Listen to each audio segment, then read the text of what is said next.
పంపకాల విషయంలో తలెత్తిన చిన్న గొడవ చిలికి గాలివానైంది.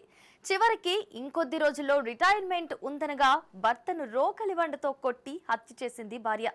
సిద్దిపేట జిల్లా హుస్నాబాద్ పట్టణంలో ఈ విషాద ఘటన చోటు చేసుకుంది. స్థానిక హనుమాన్ నగర్ కు చెందిన కోటి వెంకటేశ్వర్లు ఆసిఫాబాద్ లో కమర్షియల్ ట్యాక్స్ అధికారిగా, ఆయన భార్య రాజమణి హుస్నాబాద్ ప్రభుత్వ ఆసుపత్రిలో ఏఎన్ఎం గా విధులు నిర్వహిస్తున్నారు.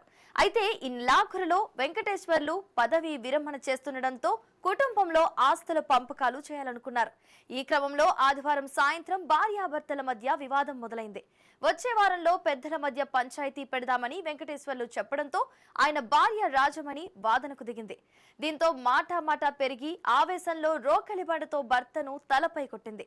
తీవ్ర రక్తస్రావం కావడంతో హుటాహుటిన కుటుంబ సభ్యులు ఆయనను కరీంనగర్లోని ఓ ప్రైవేట్ హాస్పిటల్ కు తరలించారు.